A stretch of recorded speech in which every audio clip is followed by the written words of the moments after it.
Day 19 financial instrument Ind AS 109। Day 19 है part 1 and part 2। Okay, सब कुछ start करने से पहले एक बार छोटा सा रिवीजन क्या कि फेयर वैल्यू हम लोग कैसे कंप्यूट कर फेयर वैल्यू निकालने का कैसे हैं। 2 पॉइंट, पहला कंप्यूटेशन या फिर अजम्पशन। अज्यूम हम लोग कंप्यूट कब करते हैं, कंप्यूट तब करते हैं जब प्री एग्जिस्टिंग रिलेशनशिप हो, fair value is based on L1 input या फिर CFI हो। ठीक, ये 3 चीज़ होगा तब हम लोग फेयर वैल्यू कंप्यूट करेंगे। अगर ये तीनों चीज़ नहीं होगा तो हम लोग उसको अज्यूम करेंगे। ओके, अब कंप्यूट और अज्यूम में डिफरेंस क्या है। हम लोग अज्यूम करते हैं तो ट्रांजैक्शन प्राइस को हम लोग फेयर वैल्यू मान लेते हैं, लेकिन कंप्यूट जब करेंगे तो फेयर वैल्यू का फॉर्मूला होता है fair value is equal to present value of future cash flows FCF at the rate EIR, effective interest rate. EIR क्या होता है आपको, मार्केट रेट जो है। ठीक है, अब दोनों में डिफरेंस क्या होता है आपका, एक तो फॉर्मूला का डिफरेंस हो गया, दूसरा डिफरेंस क्या है कि जब आप अज्यूम करोगे तो उसमें 4 स्टेप होता है क्वेश्चन बनाने का। Cash flow, fair value, EIR, चौथा LAT। ठीक है, और इसमें कोई भी डिफरेंस नहीं होता है अमाउंट का। क्यों नहीं होता है डिफरेंस, क्योंकि बताएंगे बाद में, पहले ये सुनो। ये तो हो गया अजम्पशन करेंगे तो 4 स्टेप होगा। ठीक, वहीं जब अगर कंप्यूटेशन करेंगे तो 5 स्टेप होगा। Fair value, sorry cash flow, fair value, third point जो एडिशनल आता है क्या, डिफरेंस का। इसमें डिफरेंस क्या आता है कि हम लोग इसमें जो फेयर वैल्यू करते हैं उसको ट्रांजैक्शन प्राइस अज्यूम नहीं कर लेते हैं, इसमें फेयर वैल्यू निकालते हैं present value of future cash flows. तो जो प्रेजेंट वैल्यू आता है वो डिफर करता है आपका ट्रांजैक्शन प्राइस से। तो ट्रांजैक्शन प्राइस और फेयर वैल्यू के बीच में जो भी डिफरेंस आएगा वो स्टेप 3 में लिखाएगा। स्टेप 4 में तुम्हारा EIR आ जाएगा, स्टेप 5 में तुम्हारा LAT आ जाएगा। ठीक है, अब दोनों में अब जो बोले थे कि अजम्पशन वाला, अजम्पशन में कोई भी डिफरेंस नहीं आता है। क्यों नहीं आता है, क्योंकि उसमें फेयर वैल्यू को हम लोग ट्रांजैक्शन प्राइस ही अज्यूम करते हैं, तो दोनों सेम होता है, fair value transaction price same है। लेकिन जब कंप्यूट करेंगे तो फेयर वैल्यू अलग होता है क्योंकि प्रेजेंट वैल्यू होता है, और ट्रांजैक्शन वैल्यू अलग होता है, दोनों में डिफरेंस आ जाता है। ठीक, क्लियर। तो कंप्यूटेशन में तुम्हारा 5 स्टेप है और डिफरेंस आएगा। ठीक, लेकिन वहीं अजम्पशन में 4 स्टेप है, कोई डिफरेंस नहीं आएगा। ठीक है, कंप्यूटेशन में जो डिफरेंस आता है वो डिफरेंस को क्या कहेंगे, वो डिपेंड करेगा कि कौन सा काम चल रहा है। प्री एग्जिस्टिंग रिलेशनशिप है तो उसमें प्रीपेड एक्सपेंस हो सकता है, प्रीपेड रेंट, प्रीपेड सैलरी, या investment in subsidiary, contribution to investment, कुछ ऐसे करके आएगा। ठीक है, ये हो गया जब तुम्हारा प्री एग्जिस्टिंग रिलेशनशिप है। ठीक है, अब इस वाला लेक्चर में हम लोग प्री एग्जिस्टिंग बात कर चुके हैं अभी तक। अब हम लोग बात करेंगे इस लेक्चर में 2 चीज़ के बारे में। अजम्पशन कर चुके थे, अब कंप्यूटेशन में हम लोग प्री एग्जिस्टिंग कर चुके हैं, तो 2 बाकी है, fair value based on level 1 input और CFI। तो पहले हम लोग बात करते हैं fair value based on level 1 input. ठीक है, इसमें सब कुछ सेम है। ये एक सबसे पहले कंप्यूटेशन है तो 5 स्टेप होगा, और अगर कंप्यूटेशन है तो डिफरेंस भी आएगा। ठीक है, तो इसमें भी 5 स्टेप है तुम्हारा, सब कुछ 1 2 3 4 5। ओके, लेकिन जो डिफरेंस आता है, अब इस डिफरेंस को क्या कहेंगे। डिफरेंस कब आता है, स्टेप 1 कैश फ्लो, स्टेप 2 तुम्हारा फेयर वैल्यू, स्टेप 3 में डिफरेंस आता है। ये जो भी डिफरेंस आएगा फेयर वैल्यू और ट्रांजैक्शन प्राइस के बीच में, दोनों के बीच का जो डिफरेंस आएगा उसको हम लोग PL में डाल देंगे।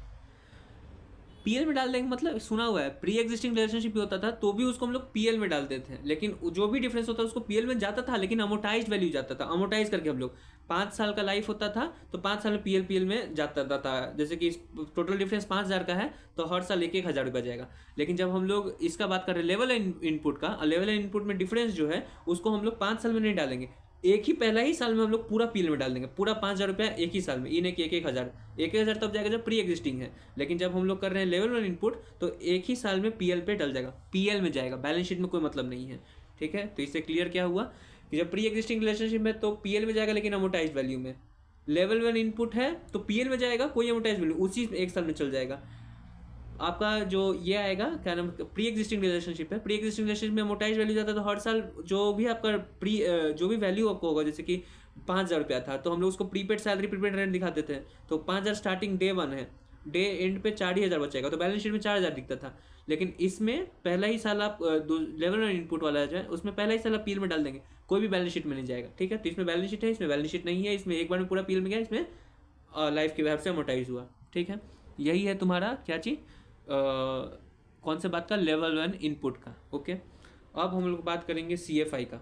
एक बात कर ली कंप्यूटेशन फेयर वैल्यू का, एक होता है प्री एग्जिस्टिंग रिलेशनशिप, उसका बात हो गया कंप्यूटेशन कब fair value based on level input, ये दोनों हो गया। अब बचा CFI का, ठीक है। अब CFI में बात करते हैं। CFI क्या होता है, CFI का पहले डेफिनेशन में बात करते हैं। CFI क्या है? CFI एक ऐसा इंस्ट्रूमेंट है जो दो चीज़ की रखे हुए हैं, एक उसमें वो फिनेंशियल लायबिलिटी भी है और इक्विटी भी है, ठीक है। कोई ऐसा इंस्ट्रूमेंट जो फिनेंशियल लायबिलिटी भी है और इक्विटी भी है। फिनेंशियल लायबिलिटी क्या होता है? Financial liability is a contractual liability to pay cash या टू पे फिनेंशियल एसेट। एक ऐसा फिनेंशियल लायबिलिटी वो है जिसकी वजह से तुमको एक तो या तो कैश देना पड़ेगा या फिर कोई अपना फिनेंशियल एसेट देना होगा। फिनेंशियल एसेट का मैं इसमें क्या हम लोग समझ सकते हैं, अभी समझाने के लिए बोल रहे हैं कि दूसरे कंपनी का इक्विटी। फिनेंशियल एसेट का फॉर्मूला क्या, डेफिनेशन क्या होता है कि financial asset is right to receive cash या फिर right to receive equity of other company. दूसरे कंपनी का जब तुमको इक्विटी मिलने वाला है या दूसरा कंपनी का इक्विटी तुम्हारे पास है तो वो तुम्हारा फिनेंशियल एसेट है, ठीक है। तो जो फिनेंशियल लायबिलिटी क्या है कि कैश दे रहे हो या फिर दूसरे कंपनी का जो इक्विटी तुम्हारे पास था वो तुम दे रहे हो, तो ये फिनेंशियल लायबिलिटी है।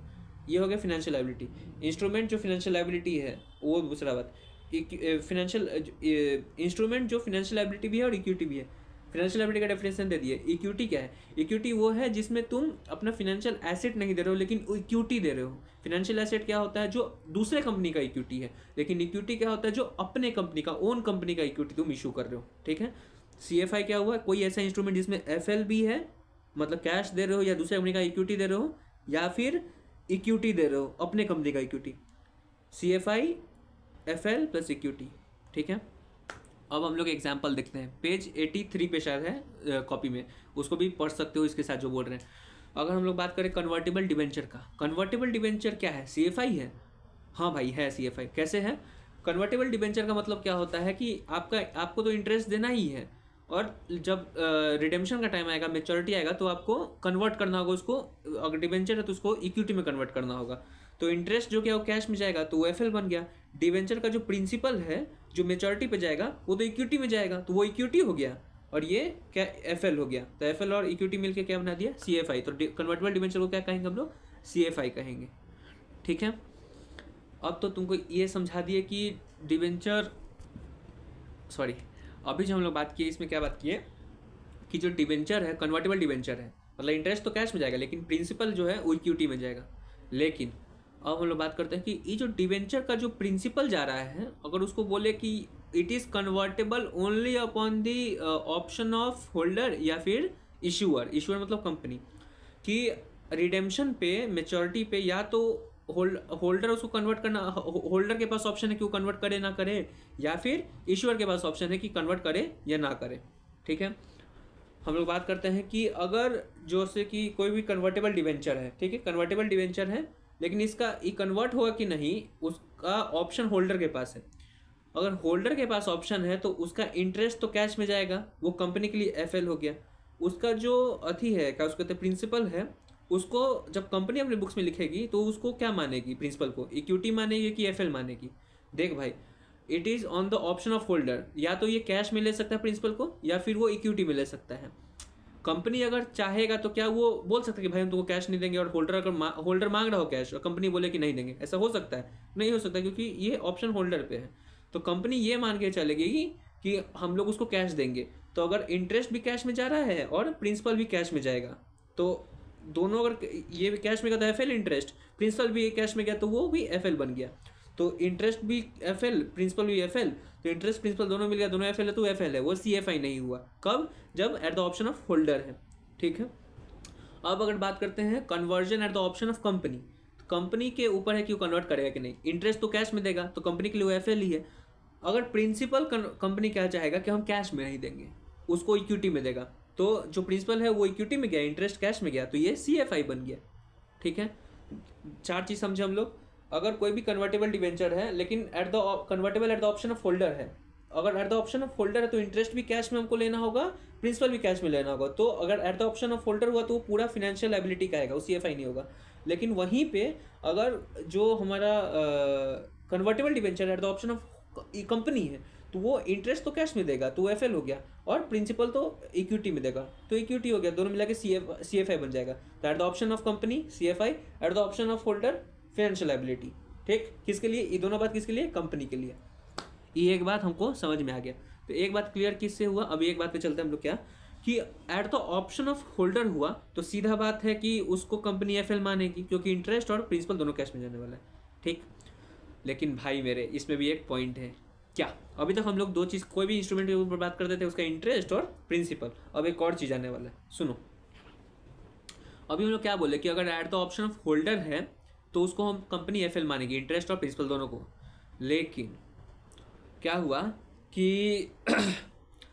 एक बात तो, अगर हम 10% डिवेंचर इशू किए हैं, ठीक है, 10% इंटरेस्ट रेट है, फाइन, वो कन्वर्टेबल है। एक है कन्वर्टेबल डिवेंचर 10% इंटरेस्ट का, एक है नॉन कन्वर्टेबल डिवेंचर 14% का।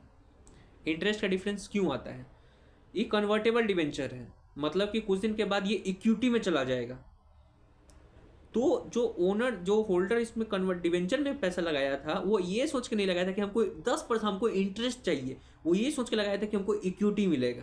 इसीलिए जो 14% जो नॉन कन्वर्टेबल, जिसमें ज़्यादा इंटरेस्ट मिल रहा है लेकिन इक्विटी नहीं मिलेगा, तो लोग 14% पे ना जाके 10% लेगा। क्यों? क्योंकि उसको इक्विटी चाहिए। तो जो कंपनी है वो क्या कर रही है, उसको तो फायदा हो रहा है।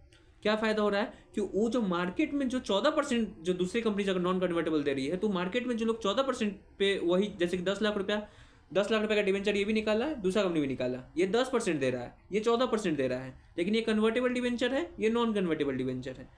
इन्वेस्टर इसके पास जाएगा अपना 4% लॉस करके, क्यों? क्योंकि इसको इक्विटी मिलेगा। तो कंपनी को क्या, इस इन्वेस्टर का लॉस हो रहा है तो कंपनी को प्रॉफिट हो रहा है, तो उसको प्रॉफिट रियलाइजेबल नहीं है, तो उसको हम लोग क्या बोल रहे हैं कि वो उसका सेविंग है। किसका? कंपनी का सेविंग है। सेविंग क्यों है? क्योंकि वो इक्विटी इशू करने वाला है।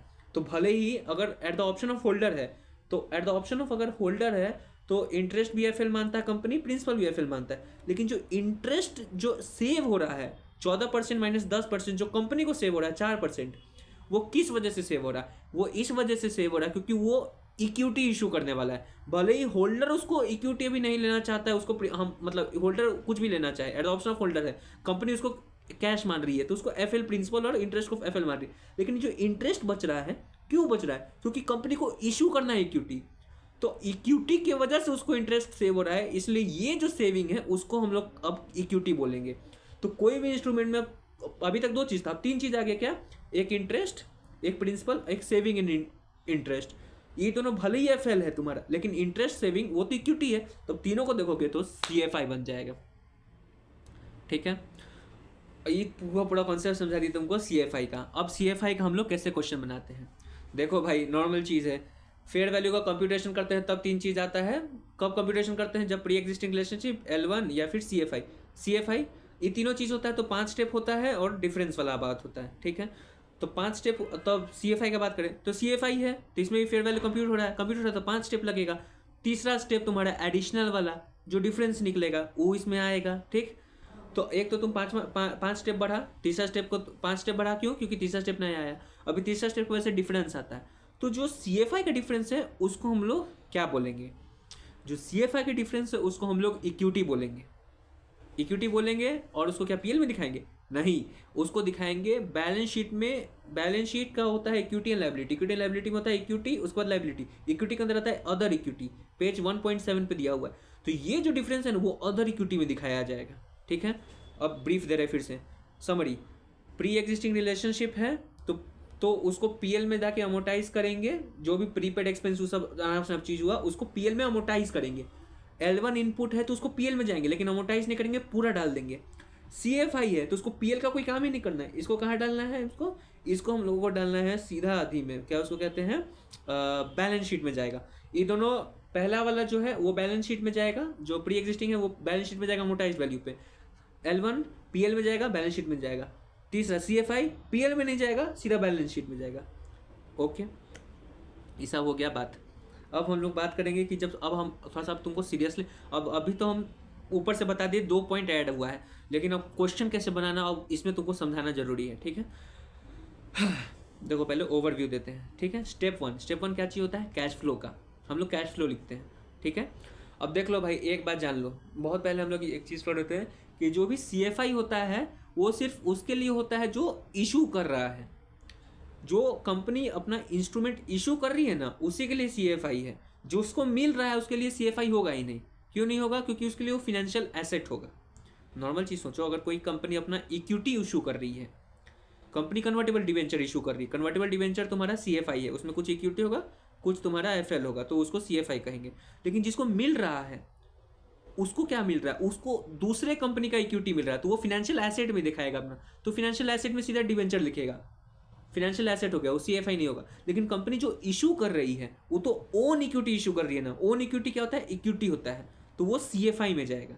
ठीक है, तो अब जब CFI का बात होगा ना भाई, तो हर वक्त दिमाग में एकदम चीज़ सेट रखना। देखो हम रेड पेन से मार्क भी किए हुए हैं, पेज नंबर 129 पे देखोगे एग्जाम्पल 4 का क्वेश्चन बना हुआ है, उसमें कैश फ्लो स्टेप 1 देखोगे तो देखना सीधा लिखेगा उसमें cash flow from FL view, क्योंकि CFI हर वक्त फिनेंशियल लायबिलिटी की व्यू से होगा। ठीक है, मतलब तुम अभी ये मत समझो उतना कि फिनेंशियल लायबिलिटी की व्यू से होगा, CFI जो होगा, CFI का जो भी क्वेश्चन होगा वो इश्यूअर की तरफ से होगा। ठीक है, और जब तुम स्टेप 5 में जाओगे तो उसमें एक पॉइंट आता है। ठीक है, क्या पॉइंट आता है कि जो LAT बनेगा ना तुम्हारा, LAT हर वक्त एकदम दिमाग में फिक्स रख, एकदम क्लीन एंड क्लियर कि फिनेंशियल लायबिलिटी का ही अथी बनेगा, उसमें इक्विटी का जो भी बात होगा ना, इक्विटी का जो बात होगा उससे मतलब नहीं हमको, जो बात फिनेंशियल लायबिलिटी का होगा सिर्फ वही बात होगा। अभी इतना जोर क्यों दिए हैं, क्योंकि उसके पीछे एक पॉइंट है जो तुमको क्वेश्चन बनाने में बहुत दिमाग लगाना पड़ता है, मतलब कि उसको दिमाग में रखना पड़ता है। इसलिए बोले हैं कि हर वक्त LAT सिर्फ FL का बात होगा, उसमें इक्विटी का बात नहीं होगा, कुछ का बात नहीं होगा, सिर्फ FL का बात होगा। ठीक, अब सुनो step 1 cash flow. Cash flow हम लोग जब बना रहे हैं किसका, CFI का, तो उसमें एक चीज़ सोचना होता है कि जो ऑप्शन है, ऑप्शन टू कन्वर्ट किसके पास है, होल्डर के पास है या इशूअर के पास है। अगर होल्डर के पास ऑप्शन टू कन्वर्ट है तो उसमें 2 पॉइंट आता है, क्या कि होल्डर के पास अगर ऑप्शन है, तो होल्डर के पास ऑप्शन रहता है तो हम लोग सीधा उसको बोल देते हैं, क्या बोल देते हैं उसको, FL, क्योंकि हम कंपनी तो यही मानेंगे कि होल्डर कैश लेना चाहेगा, तो इंटरेस्ट भी कैश में, प्रिंसिपल भी कैश में, तो हम लोग ये मान के चलेंगे कि वो कैश में जाने वाला है। ठीक हो गया कि लास्ट ईयर वो आदमी होल्डर हमसे कैश लेगा, इसी हिसाब से हम लोग पूरा 5 साल का काम करते हैं, 5वां साल वो कुछ भी करे वो कैश ले सकता है। ठीक, यही सोच के चलते वो कैश लेगा। लेकिन ऐसा भी तो हो सकता है कि हम लोग पूरा 5 साल का ये सोच के बनाए कि वो आदमी कैश लेने वाला है, लेकिन 5वां साल होल्डर क्या बोल रहा है, नहीं भाई कैश नहीं चाहिए हमको, इक्विटी दे दो, तो उसमें डिफरेंस आ जाएगा। ठीक है, ये बात हो गया होल्डर का। अब इसमें हम बात करते हैं आगे, बहुत सारा बात है आगे बताते हैं। सुनो देखो भाई, हम लोग क्या मान के चलते हैं, हम लोग यही, जब हम लोग एट द क्वेश्चन में लिखा हुआ है कि it is convertible on the option of holder, holder के ऑप्शन पे ये कन्वर्ट होगा। ठीक, ये तुम्हारे दिमाग में फिट है।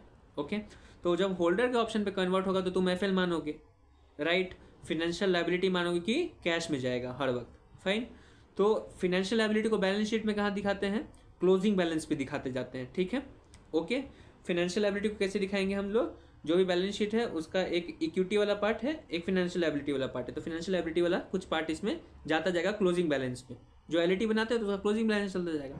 ठीक है, अब सुनो एक क्वेश्चन है यहाँ पे, क्वेश्चन एग्जाम्पल 4 का ही हम बात कर रहे हैं। इसमें जो क्या बोला है कि ये जो इसमें होल्डर के पास ऑप्शन है, केस A लेके चल रहे हैं, option to convert with holder. Okay, option to convert is with the holder. Fine, तो इसमें क्या बोल रहा है कि कैश फ्लो बना दिया, कैश फ्लो बनाएगा FL के हिसाब से। देखो लिखा cash flow from FL view, तो 5, देखो पहला साल तो 25 लाख आ जाएगा 0 ईयर में, 5वां साल 25 लाख जाएगा। ठीक, स्टेप 2 तुम्हारा नॉर्मल बनेगा, फेयर वैल्यू तुम निकाल गया। स्टेप 3 तुमको एडिशनल जो निकालना है, तो हम लोग अभी CFI का बात कर रहे हैं, तो CFI का जब भी एडिशनल का जो डिफरेंस आता है उसको कहाँ भेजते हैं, इक्विटी में। यहाँ देखो लिखा हुआ है कि इक्विटी में जाएगा, उसको इक्विटी कहेंगे और अदर इक्विटी में लिखाएगा। ठीक, स्टेप 4 EIR मार्केट रेट है 14%। अब आ जाओ स्टेप 5, ई है इंपॉर्टेंट, LAT को लेके। ठीक है, इसी में बात है। LAT में सबसे पहले तुमको ये बात मालूम है कि ओपनिंग वैल्यू जो होता है पहला साल को फेयर वैल्यू लिखाएगा, फेयर वैल्यू। ठीक, याद रखना, फेस वैल्यू नहीं, फेयर वैल्यू। ठीक है, फेस वैल्यू कब यूज़ करते हैं, जब हम लोग कैश फ्लो का वर्किंग नोट बनाते हैं। कब बनाते हैं, जब प्रिंसिपल इंस्टॉलमेंट में जा रहा होता है तब हम लोग उसका फेस वैल्यू यूज़ करते हैं। लेकिन नॉर्मल LAT जब बना रहे हैं हम लोग, तो उसमें पहला साल फेयर वैल्यू जाता है, फर्स्ट ईयर फेयर वैल्यू लिखाएगा ओपनिंग बैलेंस। ठीक है, रीपेमेंट हुआ कुछ।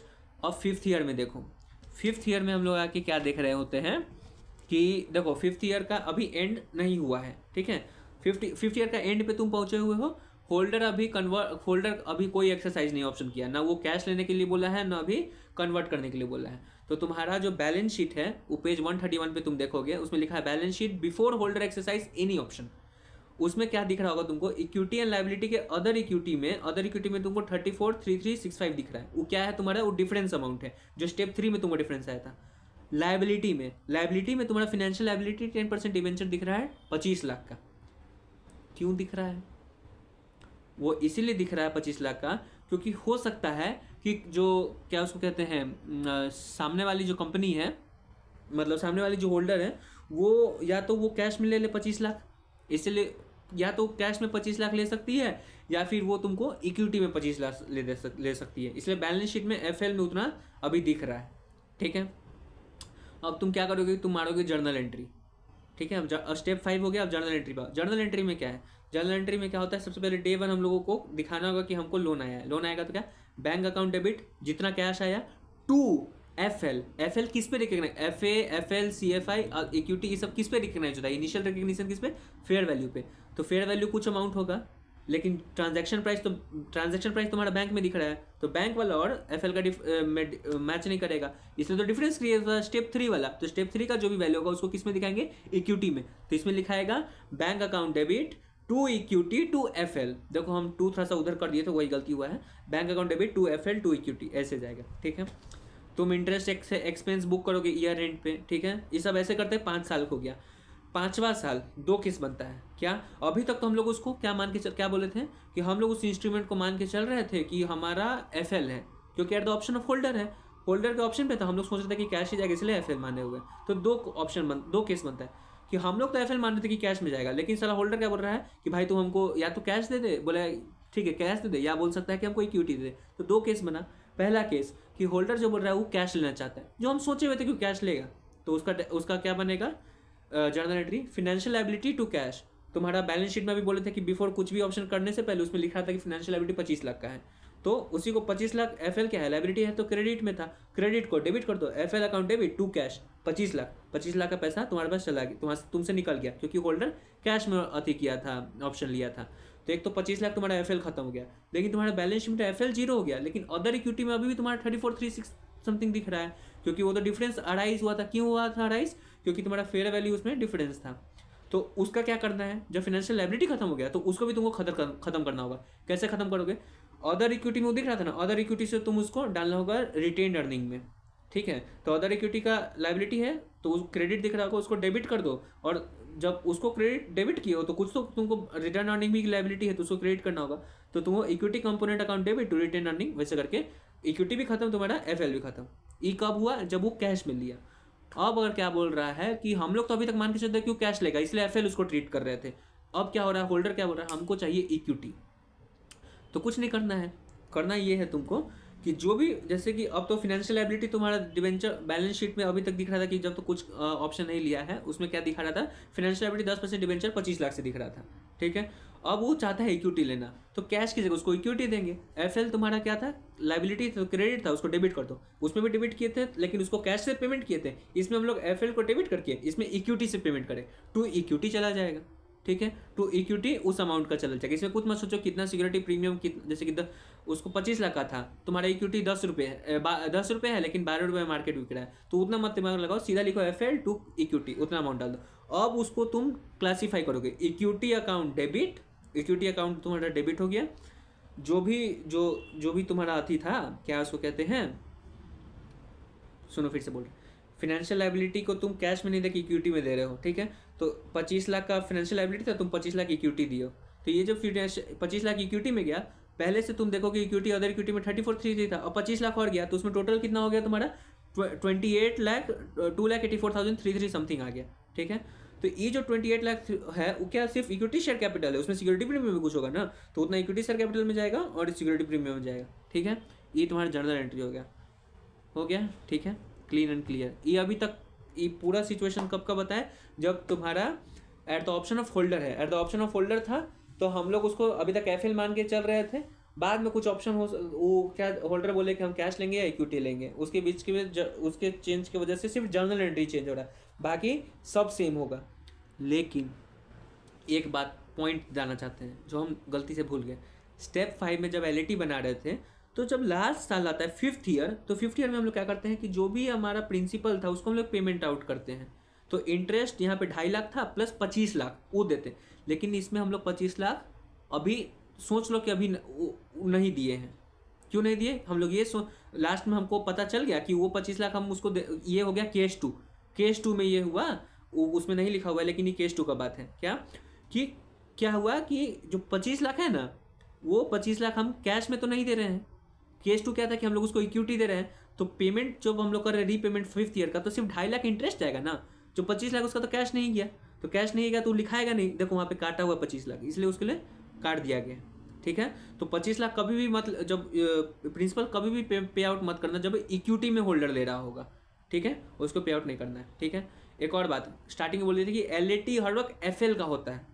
अभी बोले तो इतना पॉइंट की बाद में काम आएगा। सुनो, जब भी एलएटी बनाएंगे उसमें सिर्फ एफएल का बात लिखाएगा, मतलब फाइनेंशियल लायबिलिटी क्या, जिसमें कैश जा रहा होता है, तो सारा बात इसमें हम लोग कैश वाला लिखेंगे। इसीलिए तो अभी जब इक्विटी में 25 लाख दे रहे थे तो वहां पे 25 लाख नहीं लिखे हैं, पेमेंट में काट दिए हैं उसको। यही बात है कि जब भी एलएटी बनेगा तो सिर्फ फाइनेंशियल लायबिलिटी का बनेगा, जो भी कैश जा रहा होता है। ठीक है, कभी भी इक्विटी जो हम लोग उसको देंगे तो नहीं उसमें बात लिखाएगा। ठीक है, एकदम दिमाग में फिट बैठ गया। चलो, ये हो गया एक बात। ये कौन सा बात हुआ? जब जो अथी था, क्या उसको कहते हैं, हमारा जो हमने जो इंस्ट्रूमेंट दिया 10% डिबेंचर या लोन दिया, वो था convertible eight the option of holder. ये सारा बात eight the option of holder था। अब बात करते हैं eight the option of company की कन्वर्ट होगा किसके ऑप्शन पे? कंपनी का ऑप्शन पे। तो अब कंपनी क्या करेगी? सुनो, जब eight the option of company होती है तो उसका इंटरेस्ट तो कैश मिल जाएगा, लेकिन प्रिंसिपल कंपनी क्या चाहती है कि हम कैश में नहीं देंगे, उसको इक्विटी दे देंगे। तो interest cash FL, principal equity, FL equity CFI बन गया सीएफआई। लेकिन एक और चीज़ पढ़े थे कि कन्वर्टेबल होता है तो इंटरेस्ट में भी सेविंग होता है, तो इंटरेस्ट में सेविंग होगा वो भी इक्विटी बनेगा, प्रिंसिपल भी इक्विटी, तुम्हारा सेविंग भी इक्विटी, और ये एफएल इंटरेस्ट एफएल तीनों मिला के सीएफआई। इसका तुमको 131 पे दिया हुआ है। ठीक है, तो प्रिंसिपल भी इक्विटी में जाएगा एट द ऑप्शन ऑफ जब कंपनी है। ठीक है, इतना सारा बात करने पे हम लोग क्या बोले थे कि कैश फ्लो भी सिर्फ एफएल का बनेगा। ठीक है, अब देखो, जब कैश फ्लो स्टेप 1 हम लोग बना रहे हैं, स्टेप 1, तो उसमें पहला साल तो 0 ईयर में कुछ गया, 1 से 5 उसका इंटरेस्ट आया, जो भी गया। 5th ईयर में हम लोग कुछ भी पेमेंट नहीं करेंगे। अभी हम लोग किसका बात कर रहे हैं? अभी हम लोग बात कर रहे हैं कि जो हम लोग 5 साल के बाद क्या होगा हमको नहीं पता है। कंपनी या तो उसको कैश में दे सकती है या अथी में दे सकती है, इक्विटी में। लेकिन 5 साल पहले तो हम तो यही मान के चलते कि इसको कैश में नहीं देगी, इसको इक्विटी में देगी। क्यों? At the option of company है। At the option of holder था तो उसमें हम लोग पूरा 5 साल ये सोच के चलते थे कि कैश में देना होगा। बाद में वो कैश ले रहा है, इक्विटी ले रहा है, वो 5 साल के 5th ईयर एंड देखेंगे। वैसे ही जब कंपनी के पास है तो पहले ये सोच के चलता है पूरा 5 साल, मतलब जो भी लाइफ है, कि ये सोच के चलता है कि वो हम उसको इक्विटी देंगे, कैश नहीं देंगे। ठीक है, तो जब इक्विटी देंगे तो 5th ईयर एंड पे कोई कैश फ्लो नहीं होगा प्रिंसिपल का, इंटरेस्ट का तो होगा ही, प्रिंसिपल का नहीं होगा। तो जब प्रिंसिपल का नहीं होगा तो वो 5th ईयर एंड 0 होगा। देख लो, नॉट एप्लीकेबल लिखे हैं, एज इश्यूअर कैन अवॉइड, ईश्वर खुद अवॉइड कर सकता है कि प्रिंसिपल कि हम पेमेंट नहीं दे कैश में, वो इक्विटी में। तो लास्ट ईयर तुम्हारा जो प्रिंसिपल पे आउट होगा वो 0 होगा। स्टेप 2 वैसे ही होगा, स्टेप 3 वैसे ही होगा, 4 वैसे ही होगा। अब आ जाते हैं स्टेप 5 पे। स्टेप 5 तुम्हारा, अब देखो सुनो, स्टेप 5 पे आ गए हम सबसे पहले। लास्ट में थोड़ा सा एक और पॉइंट है जो नहीं बताया। क्या? कैश फ्लो तो तुम बना दिए, कैश फ्लो में तुम्हारा प्रिंसिपल कुछ नहीं जा रहा है, 0 आएगा। तो जब तुम स्टेप 2 में फेयर वैल्यू निकालोगे, फेयर वैल्यू में जब तुम निकालोगे प्रेजेंट वैल्यू, तो प्रेजेंट वैल्यू तुम किसका निकाल पाओगे? सिर्फ इंटरेस्ट का निकाल पाओगे, क्योंकि प्रिंसिपल तो कुछ पेमेंट जा ही नहीं रहा। जब प्रिंसिपल कुछ पेमेंट नहीं जाएगा तो उसका प्रेजेंट वैल्यू नहीं आएगा। प्रिंसिपल कैश में नहीं जाएगा, इक्विटी में जाएगा, तो उससे तो हमको मतलब नहीं है, कैश फ्लो है ही नहीं वो, तो सिर्फ इंटरेस्ट का प्रेजेंट वैल्यू निकलेगा। राइट, स्टेप 2 में फेयर वैल्यू किसका होगा? सिर्फ इंटरेस्ट का। देख लो, इसमें इंटरेस्ट का कितना निकला? 858,278। तो जब तुम्हारा at the option of issuer है, जब तुम्हारा प्रिंसिपल नहीं जाएगा, इक्विटी में जाएगा, तो तुम्हारा फेयर वैल्यू कितना रहा है? 858,278।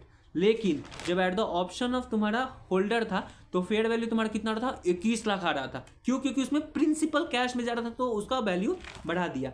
ठीक है, स्टेप 2 में तुम्हारा फेयर वैल्यू देखो कितना कम आया है। क्यों? क्योंकि सिर्फ इंटरेस्ट का तुम फेयर वैल्यू निकालो, प्रेजेंट वैल्यू प्रिंसिपल का तो कुछ होगा नहीं, क्योंकि वो इक्विटी में जाएगा। स्टेप 3 में जब तुम आओगे तो जो डिफरेंस आएगा, ट्रांजैक्शन वैल्यू तो 25 लाख का, लेकिन फेयर वैल्यू तुम्हारा 8 लाख आ रहा है, तो पूरा इतना वैल्यू का जो डिफरेंस है तुम्हारा कितना का? 16 लाख का। वो जब सीएफआई का बनाता है तो उसका डिफरेंस कहाँ जाता है? अदर इक्विटी में, तो वो अदर इक्विटी में 16 लाख चला जाएगा। ठीक, स्टेप 4 तुम्हारा ईआईआर। स्टेप 5, एलएटी में एलएटी हर वक्त सिर्फ फाइनेंशियल लायबिलिटी का बनाते हैं। देखो इसमें एफएल लिखा हुआ है, हर वक्त जो भी कैश का होगा उसका होगा। अब ओपनिंग हम लोग हर वक्त फेयर वैल्यू का डालते हैं। अब इसमें फेयर वैल्यू कितना है, 858 समथिंग है। इसमें तुम्हारा 21 लाख नहीं है, क्यों नहीं? अबे साला अभी तो स्टेप 2 में निकाला फेयर वैल्यू, उतना ही तो था 858, इतना कम क्यों है? क्योंकि सिर्फ इंटरेस्ट का दिया, ठीक है। अब फेयर वैल्यू इतना कम गया तो इसका पॉइंट क्या आता है कि जब ओपनिंग बैलेंस उतना कम है तो जब लास्ट में आओगे ना तो तुम्हारा क्लोजिंग जीरो हो जाएगा, भले ही तुम 25 लाख पेमेंट नहीं कर रहे हो। हम लोग नॉर्मल एलईटी बनाते थे तो इंटरेस्ट प्लस प्रिंसिपल दोनों करते थे तब जाके जीरो आता था। सिर्फ अगर प्रिंसिपल नहीं देते थे तो जीरो नहीं आता था। लेकिन इस क्वेश्चन में जब हम लोग प्रिंसिपल इक्विटी में दे रहे हैं, उसमें पेमेंट भी नहीं कर रहे, तब भी हमारा अति जीरो में आएगा। क्यों? क्योंकि फेयर वैल्यू ही बहुत कम है। क्यों? क्योंकि सिर्फ फेयर वैल्यू कम क्यों? क्योंकि सिर्फ इंटरेस्ट है, और इंटरेस्ट तो हम लोग पेमेंट करते ही जा रहे हैं, तो लास्ट में जीरो ही आएगा। देखो रेड मार्क से लिखा हुआ है कि zero came as closing even though the principal was not paid. Principal भी नहीं हुआ तब भी जीरो आ गया। क्यों? क्योंकि भाई हम लोग जो फेयर वैल्यू था उसमें सिर्फ इंटरेस्ट था। हर वक्त fair value interest plus principal होता था, इसलिए जब तो प्रिंसिपल नहीं पे करते थे तो जीरो नहीं आता था। इसमें इंटरेस्ट है, प्रिंसिपल है ही नहीं, तो इंटरेस्ट तो सिर्फ पे करें तो जीरो आएगा ही। बात खत्म, ठीक है। अब आ जाते हैं जर्नल पे। कौन सा जर्नल? जब हम लोग eight the option of company है, तो पहले तो तुमको कैश अकाउंट आया, तो जो भी डिफरेंस आया to equity to FL fair value पे इंटरेस्ट तुम बुक किए, ठीक है। और 5th ईयर एंड पे आ जाओ कि जब ऑप्शन रिकग्नाइज ऑप्शन जो है होल्डर का मतलब कंपनी का कि हम या तो कैश में दें या इक्विटी में दें, तो अभी नहीं हुआ है। 5th ईयर एंड आ गए हो लेकिन अभी कंपनी इशू नहीं, मतलब अपना ऑप्शन एक्सरसाइज नहीं किया है, तो कैसे दिख रहा होगा? इक्विटी एंड लायबिलिटी में अदर इक्विटी में तुम्हारा 16,41,000 जा रहा होगा। क्यों जा रहा होगा? क्योंकि वो तो डिफरेंस था, तो 16,41,000। लेकिन लायबिलिटी में फाइनेंशियल लायबिलिटी 10% डिवेंचर तुम्हारा जीरो आ होगा। क्यों आ रहा होगा? क्योंकि एलईटी का जब टेबल बनाए थे तो 5th ईयर एंड तो जीरो ही आ रहा था ना, और बैलेंस शीट में क्या जाता है? क्लोजिंग बैलेंस, तो जो डिवेंचर है वो जीरो पे जाएगा। लेकिन जो तुम्हारा इक्विटी अदर इक्विटी है वो तुम्हारा डिफरेंस 16 लाख जा रहा है, ये तुमको अभी दिख रहा है। क्यों? ये तुम्हारा अभी कंपनी ऑप्शन नहीं एक्सरसाइज किया। ऑप्शन क्या कर सकता है कैसे? या तो कैश में दे सकता है या इक्विटी में दे सकता है। चलो पहला चीज देखते हैं कि वो कंपनी कैश में दिया। अभी तक हम लोग सोच के चल रहे थे कि साला वो देगा इक्विटी में, सब सारा काम किए थे इक्विटी का, लेकिन वो दे रहा है आप कैश में।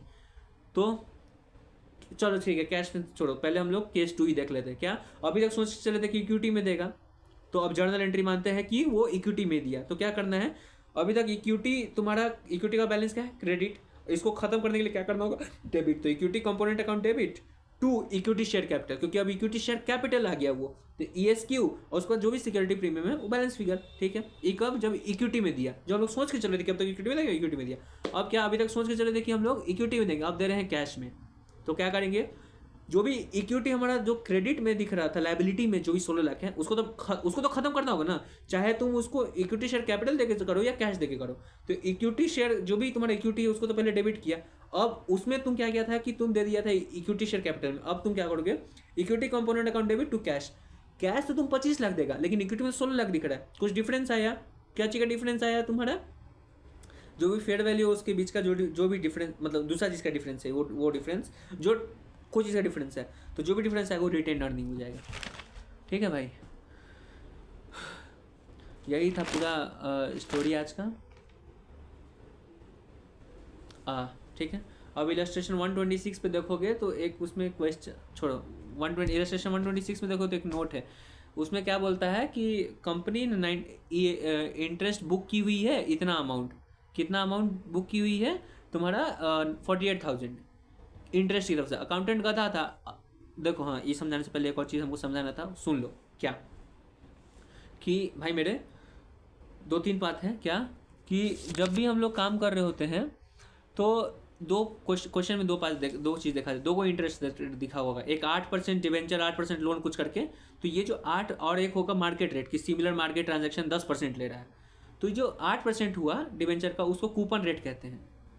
कूपन रेट का मतलब क्या कि डिवेंचर में जो डिवेंचर का जो भी बात होगा वो इस रेट पे बात होगा। क्या? सबसे पहले ये जो डिवेंचर का बात होगा ना, ये जो रेट है ये 8%, कहाँ का काम आएगा? पहला काम आएगा तुम्हारा कैश फ्लो जब बनाओगे ना, तो जो भी पैसा इंटरेस्ट का आना जाना होगा वो इस रेट पे जाएगा, कूपन रेट पे जाएगा। दूसरा, जब तुम एलएटी बनाओगे तो जो रीपेमेंट होगा वो उसी पे जाएगा, क्योंकि जो रीपेमेंट वाला होता है वो किस लिए होता है? कैश फ्लो से ही आता है। तो कैश फ्लो में किसका यूज किए थे? कूपन रेट का। तो जो रीपेमेंट होगा, रीपेमेंट, वो भी इसी पे जाएगा। और जर्नल एंट्री बनाओगे तो जो भी पेमेंट वाला एंट्री बनाओगे वो कूपन रेट पे जाएगा। अब हम लोग बात करते हैं जो EIR है, जो मार्केट रेट दिया हुआ था। EIR कहाँ कहाँ काम आता है? पहला तुमको काम आएगा कैश फ्लो में EIR काम नहीं आएगा। जब तुम स्टेप 2 फेयर वैल्यू निकालोगे तब तुमको EIR काम आएगा। स्टेप 3 वो डिफरेंस का है, उससे मतलब नहीं है। स्टेप 4 तुम्हारा EIR वहाँ काम आएगा। स्टेप 5 LAT में जाओगे तो जो इंटरेस्ट सही में बुक होना चाहिए वो तुम लिखोगे EIR के रेट की वजह से। कूपन रेट से रीपेमेंट करोगे और जो EIR के रेट से एग्जैक्ट इंटरेस्ट जितना बुक करना है वो लिखोगे। जर्नल एंट्री में आओगे तो EIR के हिसाब से तुम बुक करना चाहते हो तो वो बुकिंग के जो भी इंटरेस्ट बुक होगा वो EIR के होगा, लेकिन जो पेमेंट होगा वो कूपन रेट से होगा। ठीक है, इसीलिए इक्वेशन इलस्ट्रेशन 126 में अकाउंटेंट क्या किया है कि कूपन रेट से बुक कर दिया है। ये तो गलत है, EIR के हिसाब से होना चाहिए, तो EIR के हिसाब से बुक होगा।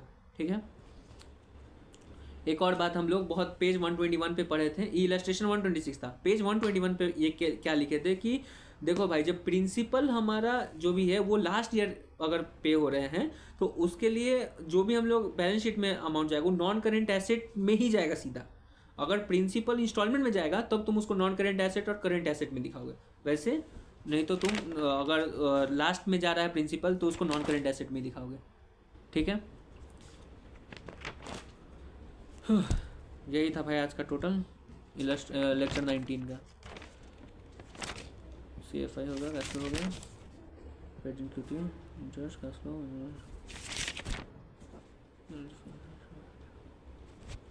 चलो बाय बाय।